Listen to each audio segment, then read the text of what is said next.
Okay, everybody, welcome to our One World encounter with the Zohar, energy encounter with the Zohar. This week's portion is actually outside of Israel. It is a double portion of Chukat and Balak. We're going to study from Balak. So we're in volume 19, verse 293. And let's invite in the lineage of Kabbalists, the Rav and Karen Michael, Rav Ashlag, Rav Brandwein, the Ariya Kodesh, the Ramchal, Rabbi Tarfon, Rav Avram Mazulai, Rav Nachman de Lovitepsk, Rav Kolonimus Shapira Piasetzna, the Baal Shem Tov, Rav Shimra Chai and all the students, Rav Mordechai of Chernobyl, one soul with Yosef Atzadik, Joseph the Righteous in Shem. Today is the 11th day of Tammuz, Cancer, and we also have the assistance of Rav Tzvi Hirsch of Zeditchon.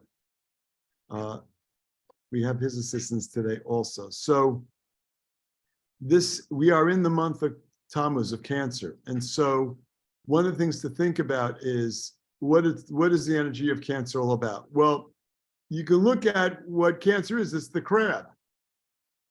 And the crab has a hard shell on the outside and soft on the inside. And the crab also doesn't move from point A to point B. The crab moves side to side to get somewhere. So the energy of this of Cancerians is they avoid conflict. They also look composed. That's the hard exterior, but the soft interior is emotional. So being a Cancerian is riding an emotional roller coaster.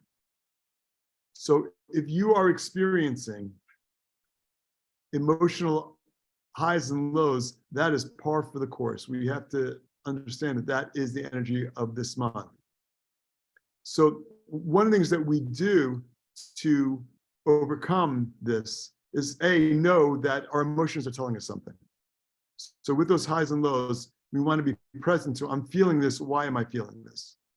Those feelings are trying to help us see a deeper reality. So if we ignore them, it doesn't go away and it invites chaos into our lives.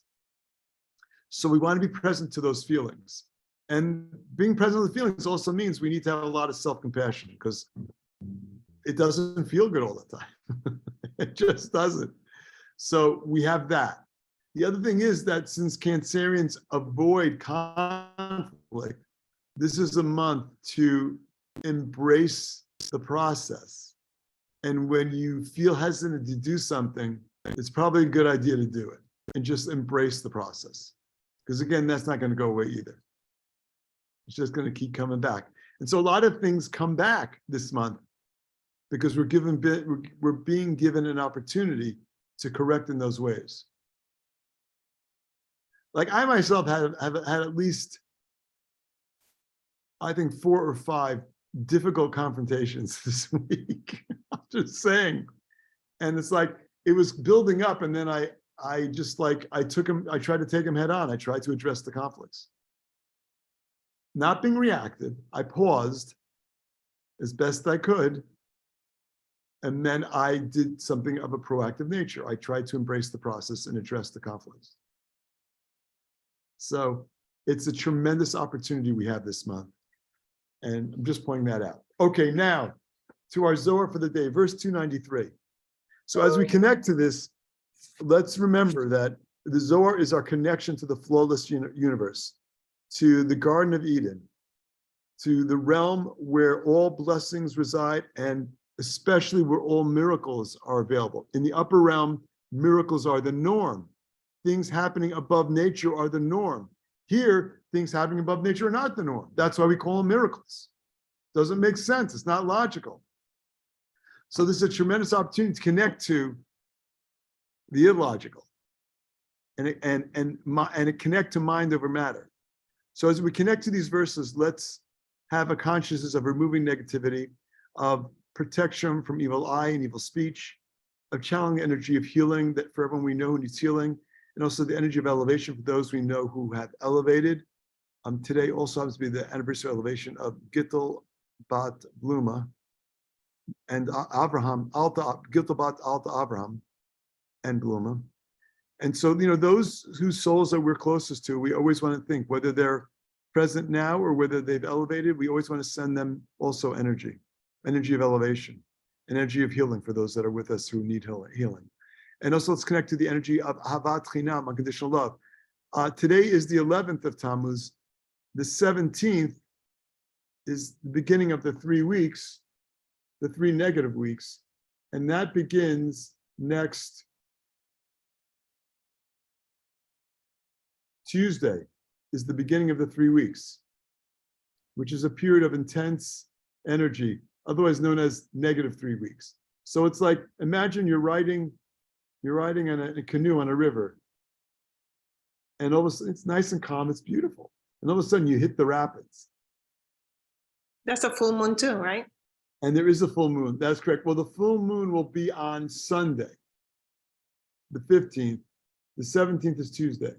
Oh, okay. Yeah, wait a second. I'm wrong.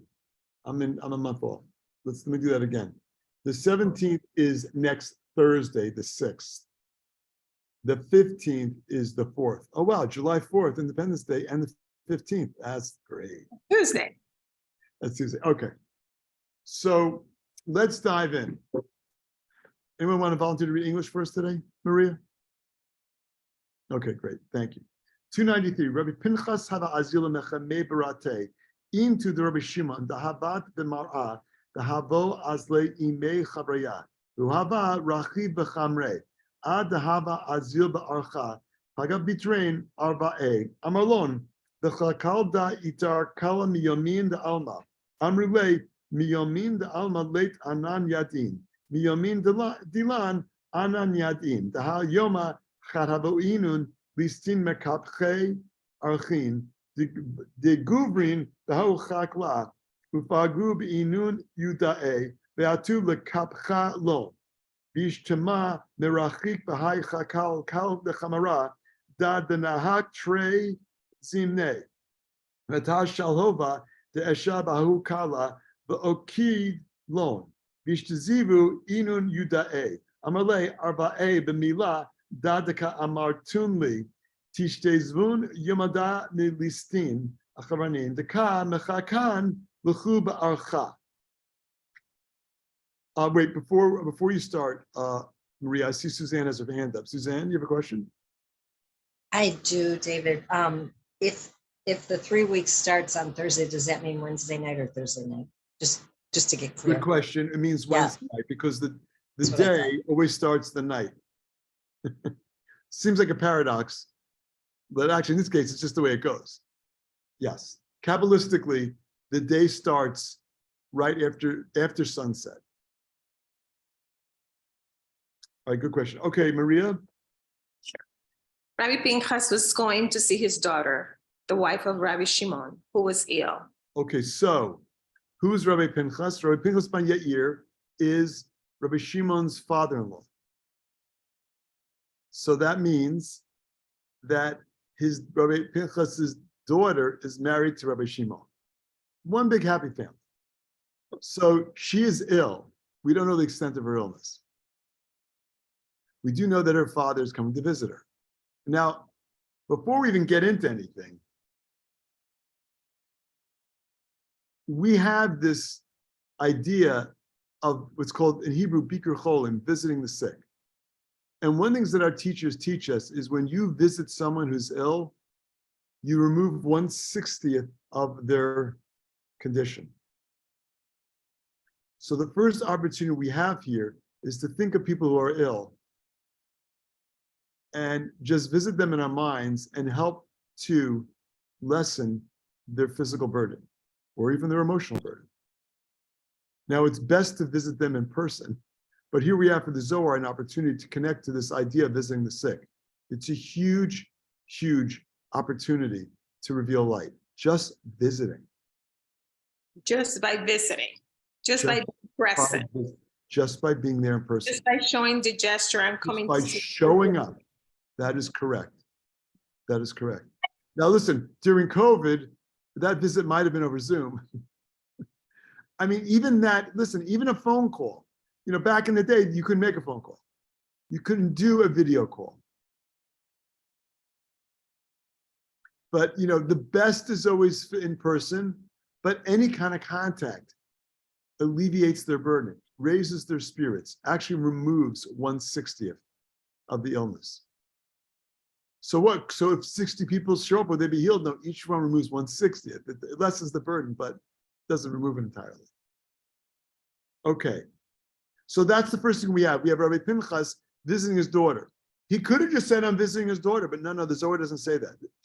I'm sure he visits his daughter.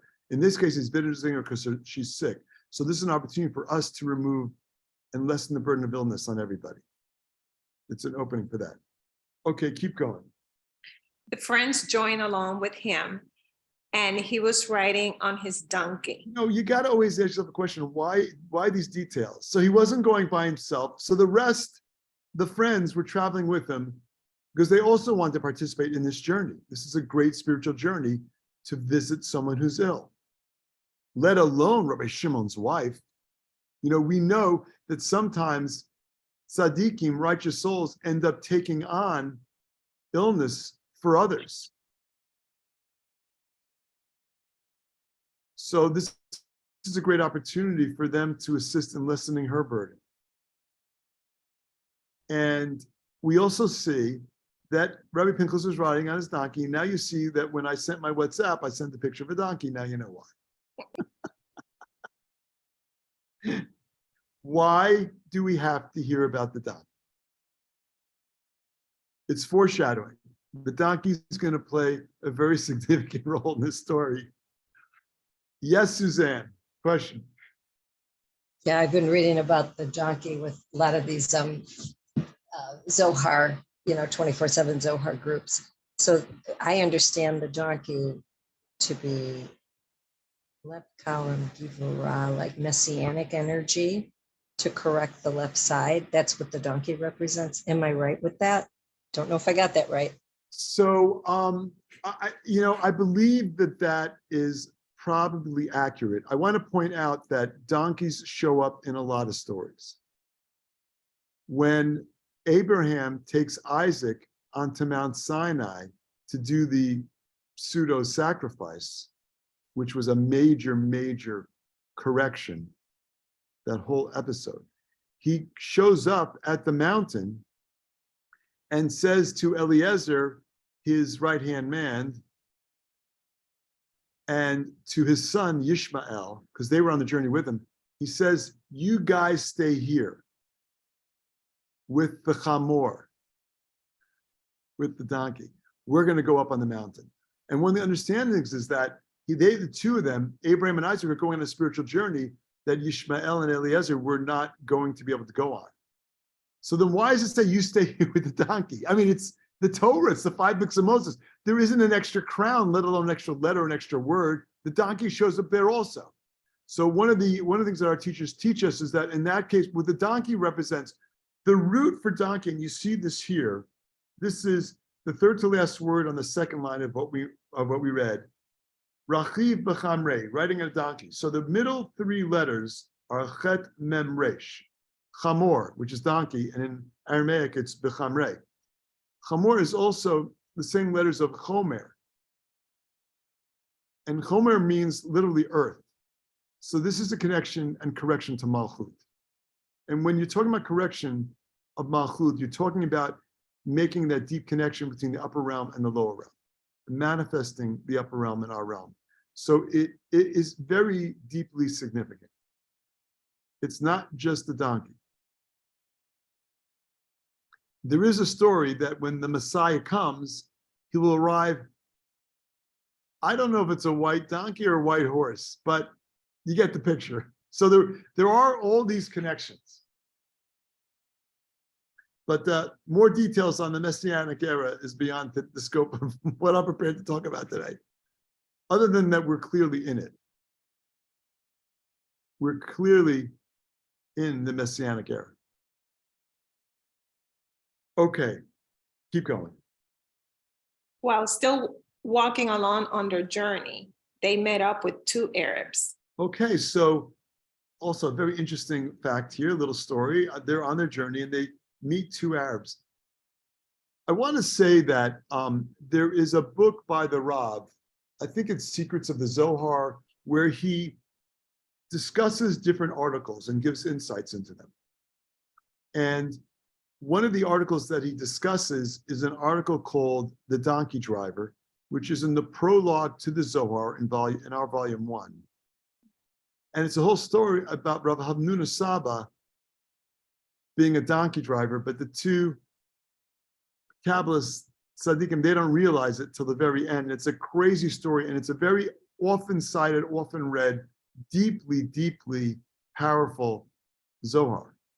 I bring that up because at the end of the article in which the Rav discusses that particular section of the Zohar, he says, we discovered that the donkey driver is Rav Hamnuna Saba. But who is the donkey? And that's how the article ends. He doesn't answer it. So we don't, in that case, we don't know who the donkey is. And in this case, we don't know who the donkey is either. And by that I mean, like, the donkey easily is the incarnation potentially of some great soul.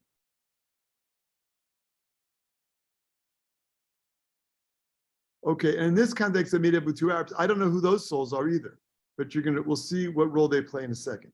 Keep going. He asked them if any sound stirred in this field from ancient days. Okay, so they run it. It's a group, right? Pinchas is on his donkey, and they run into two Arabs, and he says to them, "Hey, was there a voice, any sound? This is a voice, any sound that stirred in this field from ancient days?" Why do you think he's asking that?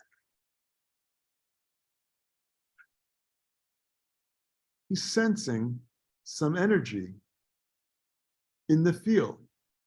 He's sensing he's entered a special energy field.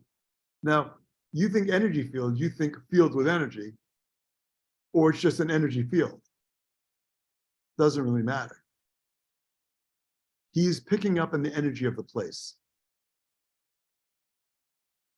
And so it's a reminder to all of us that we also have the ability to pick up on, to sense the energy of the places that we're in. Is that including the Arabs that all of a sudden show up? What energy they're bringing in through this? They're showing up like they're Arabs. They are, it turns out that they're, they're there.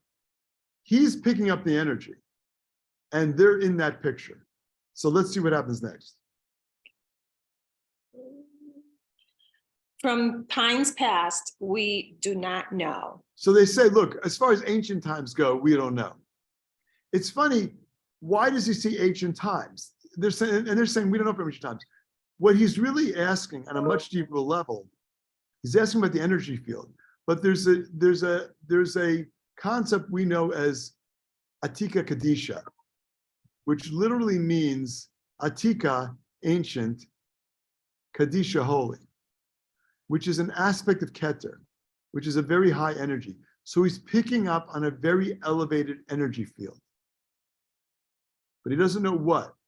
So in asking, like, we don't know anything about the antique thing. They're saying, we don't know anything about the ancient thing. It's interesting that Atika sounds like antique, right? They don't know anything about ancient, but it's not clear that he was actually asking that. He may have been asking about, he was sensing a very high energy. As we'll see, he was right. Go ahead. They said. Huh? They said. No, I'm past that, don't I? Okay, good. Oh, yeah, you are. From our time. From our times, we do know, because one day robbers spread out over the roads in that field and assaulted Jews and intended to destroy them. Okay, so they do know that there was a story that took place here. There were a bunch of marauders in the field, and they were basically like, just mugging the Jews who were traveling through. That's what it was. So mugging Jews is not new, assaulting Jews is not new. It's gone on throughout history, as we can see. But the two Arabs say, like, they know that took place here. So in fact, Rabbi Pinchas was perceiving the energy of the place, but it gets better. Keep going. From the distance, the voice of this donkey on which you ride was heard in this field. So during that marauding, assaulting of the Jews passing through the field, your donkey was part of the story. What? How did they know it's the same donkey? How do they know it's the same donkey? Keep going. He brayed twice. A flame of fire came along with that sound and burned them, and these Jews were saved. Okay, so what we see happened in the story, in the context of the story, there's a double braying of the donkey. The donkey brays twice, and then a flame appears and destroys the marauders, and the children of Israel who were traveling through are saved. So it's a miracle. Now, do you think it was a fire-breathing donkey? It's not what it appears to be. So what is the significance between the braying of the donkey and the miracle that occurred? So in a very deep way, what it is let's understand something about animals, how they differ from us. I mean, there's many ways, but one way in which they differ from us is animals are always in the present. I know it might appear that your dog misses you when you're not there, but then again, you're not there, so you don't really see that he misses you, he, she. Dogs are always in the present. Dogs have no regrets about the past, and dogs are not fearful about the future. If they're fearful, it's because they're sensing energy now. We, on the other hand, have regrets about the past and anxiety and fear about the future. That's when we're not being present. And so the power of now, the power of being present, is to perceive a deeper reality in the moment. And this donkey could. So this donkey braying was picking up on, there's some kind of funky energy going on right now. And boom, there goes the flame. It's a deeper now. When we are more perceptive, we're not seeing the future. We're perceiving a deeper now. And so the gift for us is to strengthen our powers of intuition in this section and to see that deeper now and to perceive what's going on. It hasn't happened yet. Oh, it's happening. It's happening. Okay? All right, keep going. He said to them, Arabs, in the merit of this episode that you related to me, you will be saved today from the other robbers that are awaiting you along the road. So because you shared the story of miracles, the energy of miracle attaches to you. And this is why it's so important that when we experience miracles, we share them also. We're sharing the energy of miracles.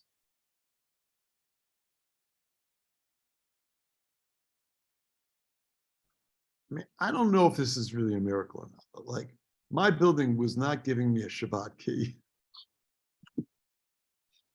Like it's been going on for weeks. I lost the key and they wouldn't replace it.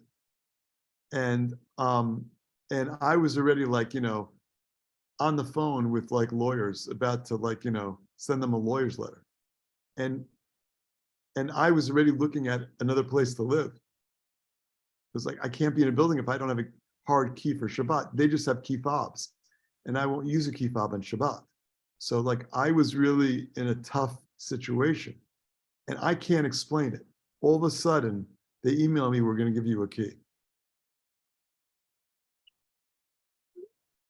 So like on a 1% level, well, maybe they found out you were looking for another apartment, you were serious about leaving, they didn't want to lose another tenant.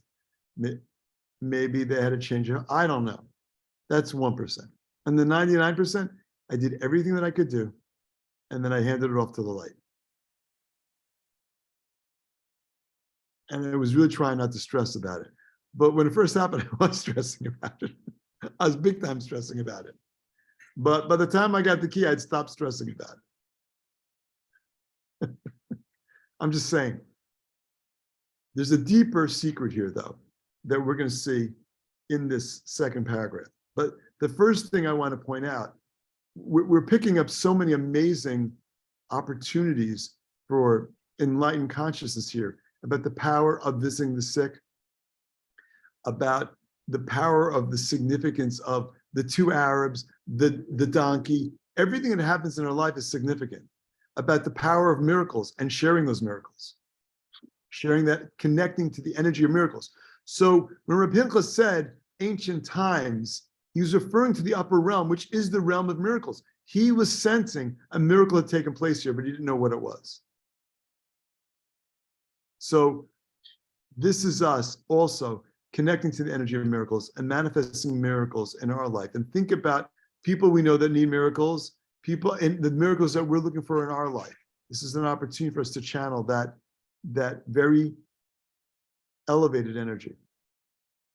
294. Bachar Rabbi Pinchas, Amar, Mari da Amar Rachasha, de Nisada Abdat Begine, Vishtezvun Inun Yudae, V'la Yadana, Patach Be'amar L'osem Niflot Godol Levado Kililam Chazdo, Kamativu Avid Kushabrichu, Im B'nei Nasha, V'chamen Nisin Archish, Lon Mechol Yama, V'la Yada Ela Ihu Bilchodoi, V'nashkam B'tzafra, V'chivya Ate Lakatla Le, or Vanash, Shava Regali Al Reshe, V'katil Le, V'la Yada Be'bar Kuchabrichu Bilchodoi, Have Le Oseni Godol Levado, Vanash, Azil be'archa v'listin nechakan v'lemik tele at achara v'tyehiv kufra tilchote v'hu ish teziv la'yada tivu da'aved le'kuchabrichu v'nisa da'archish le barihu bilchodoi have le'oseh niflot godolot levado aved v'yada v'chara la'yada. Rabbi Pinchas wept and said, Master. He started crying. Was he sad all of a sudden? No. He was overwhelmed with the energy of the moment. And for a guy as elevated as Rabbi Pinchas by year to be so overwhelmed is a big deal. I'm just saying. So when a righteous soul, when any soul really is overwhelmed to the point of crying, that is a soul connection. So we are participating in Rabbi Pinchas ben Yair's soul connection. Go ahead. But it's similar to us, right? When we sometimes go into a prayer and sometimes we are having that connection with in a prayer and we in tears, it's that same soul connection. 100%. 100%. I remember Michael saying several Rosh Hashanahs ago, like it's Rosh Hashanah, it's like Day of Judgment, okay? By the way, you can reserve, the email came out for Rosh Hashanah plan, so if you can reserve your spot for Rosh Hashanah this September. I remember Michael saying that you really want to make a soul connection on Rosh Hashanah. How do you know when you've made that soul connection? When you're brought to tears. That's a breaking of klipot. That is a breakthrough. Okay. Keep going. Okay. Rabbi Pinchas wept and said, Master of the universe, this miracle you performed for my sake, these Jews were saved, and I did not even know. Wait a second. What was for his sake?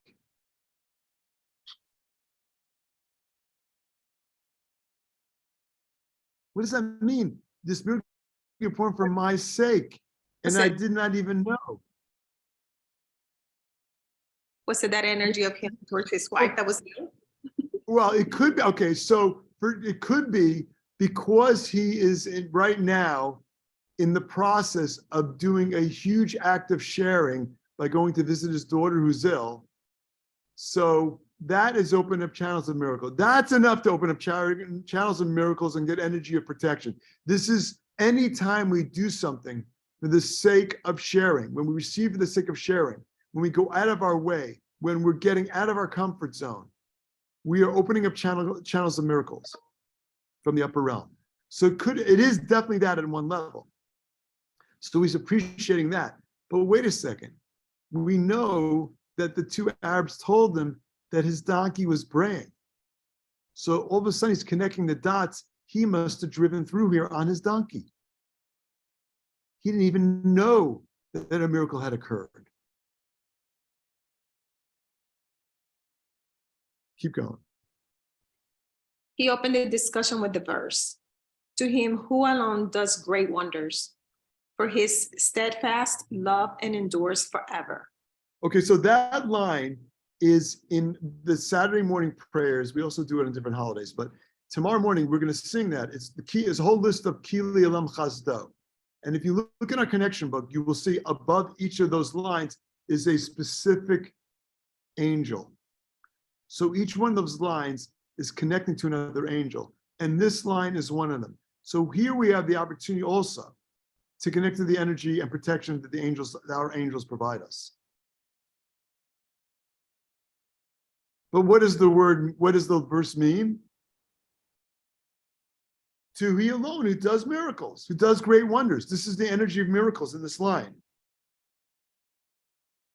And the Creator's love, which is also a connection to unconditional love. Keep going. How much good does the Holy One, blessed be he, do for people? And how many miracles does he perform for them every day? So there's a story, I'm sure we've heard it before, but this story about someone who had a near miss, in a car accident, or was in a car accident, but had a car accident and survived, unscathed, without a scratch, without an injury. And, some story like that, they told the Rav, like, I'm so lucky, a miracle happened, and I was in an accident, but nothing happened to me. So the Rav's like, oh, I got a bigger miracle. I didn't even get in a car accident. Like, like the things that we do that merit us energy of protection and miracles, and we don't see the miracles. They're happening all the time. We don't see them. They're no less miracles, they're even greater miracles. And they're happening all the time. There's a story that David Guillaume told about the Rav this week, or last week, where someone said, Rav, when you were in the car, do you wear a seatbelt? He's like, yeah, I put a seatbelt on. It's like, well, if you have this energy of certainty that you're protected, like, what do you need a seatbelt for? So what the Rav taught about this was, look, this is so powerful. This is also something that David Guillaume shared. When you put on the seatbelt, you're letting the angels know that you're serious about your safety and protection. That is how we enlist the assistance of our angels. When you're careful about crossing the street, you're enlisting the protection of angels. If you're haphazard and negligent about things, the angels are going to help. They don't think you want help.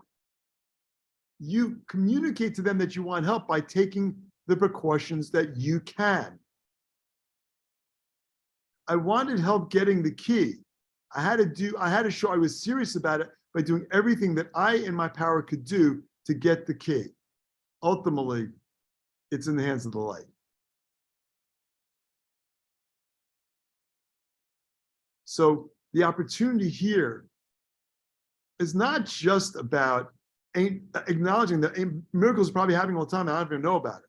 Yes, but the other side of it is the things we do to demonstrate to our angels that we're serious about aspects of our life that are going on, and we want to enlist their assistance. We need to let them know we want their help, and we let them know by wanting their help by doing everything that we can, by literally putting that seatbelt on. Does that make sense? It's so, when I heard that, I was like, wow. Like, those angels are there and available to help us 24/7. But we need to do our part in this world of action to enlist their support and their assistance. Just like if we want to get messages from our guides, we need to be listening. When we're reactive, we're not listening. There's no reason. You guys can't get in it. You guys can't get in word in edgewise when we're reactive. We're just all like, emotional about it. There's no room for us to hear the messages. the more we restrict, the more present we are, the more messages we will hear. And we will also hear the truth behind the statements that people make to us. I had this situation this week. Someone was explaining something to me, and I'm like, that's not real. Like, that's all of a sudden, I'm hearing the real message behind what they're saying. Leah and Iran. Yes, Adam. Hi there. A couple quick things. I heard the same David Gam thing where I think a guy lives in LA and his Kabbalistic astrologer told him to wear a helmet while he skis. And I'm sorry, no, while he surfs as well. I thought that was kind of funny. And then also you mentioned around if I can share, at Rosh Hashanah in 2019, as many of you may know, my sister has passed away of cancer. She was diagnosed in 2017. And in Rosh Hashanah 2019, I remember being there, and in the afternoon of the second day, just sitting there and crying for seemingly, I don't know, an hour or two. And there's a few other moments, but that was like such an amazing moment and key moment throughout this whole, gigantic episode that we all had to go through, that honestly, that gave me strength the whole rest of the way, strength and clarity. And everybody, and throughout the way, a lot of people were like, how are you not so emotional about this or about that? And it's just like, I was already there. I already experienced the whole thing. And now I'm able to be strong and go through it and be what I need to be for everybody else. Yeah, that's amazing. That's so powerful. It's so powerful and such a great illustration of us, being present to what's going on and, feeling the light and feeling what we're going through. It's like not ignoring those feelings. We need to embrace those feelings because that's what creates the openings for us. Thanks for sharing that, Adam. That was really awesome. Well, all right, we have 1 more minute. Keep going. Where am I? I lost a person. No one knows except. Oh, really? Yeah. I lost it. It's like 1, 2, 3, 4, 5, 6 No, lines. okay. No one knows except he alone. A person gets up in the morning and a snake comes to kill him. The person places his foot on his head without intention and kills him. I mean, it's like, you're walking along and you just step on the head of a snake that came to kill you. You don't even realize you did it. It's like, is it really a snake? Could be. Or is it just like this energy of negativity that somehow we slam the door on its head? Well, You don't even realize it. Well, that is when we restrict, right? That's correct. That we don't even realize it. Because that's what I did with someone in the office, pushing me to pull something out of me. And I'm like, we got to wait. And she was like, I wanted to choke her yesterday. I just walk away. But you didn't choke her. I didn't, but I walk That's away. right. And I know she wanted a reaction out of me. And I'm like, I explained it in an email. I don't need to voice it. Right. Walk away from this again. So That's guys, great. okay, so That's restriction. All right. I mean, like, think about it. Like, it's like, oh my God. The other side, I know it's showing up in the form of a associate at work, but really what it is, oh my God, the other side is trying to trigger me right now. You gotta laugh. Go ahead. No one is aware of that except the Holy One, blessed be he alone. To him who alone does great wonders. A person walks along the road and robbers lie in wait to kill him. Another one comes along and pays ransom instead for him, and he is saved. None knows of the kindness of the Holy One, blessed be he, did with him and the miracles that just occurred to him. But the Holy One, blessed be he himself, to him who alone does great wonders. He by himself made it and knows, and no one else even knows it. So this is a connection to this tremendous power of miracles, the tremendous power of the protection and miracles that we receive, and channeling this energy for the whole world, because we know there's plenty of negativity in the world. There are plenty of challenges in the world. There's plenty of assaults that are taking place in the world. And what we have to remember is that by staying on the path, by doing our work, by raising our consciousness, by seeing that deeper reality, by using our tools and connecting to the Zohar, we're able to manifest this energy of miracles and energies of protection for ourselves and everyone in our world. So with that, we'll wrap up. Love you all. Have a great Shabbat, and we'll see you all soon. Thank you. See you soon. Bye. Bye. Bye.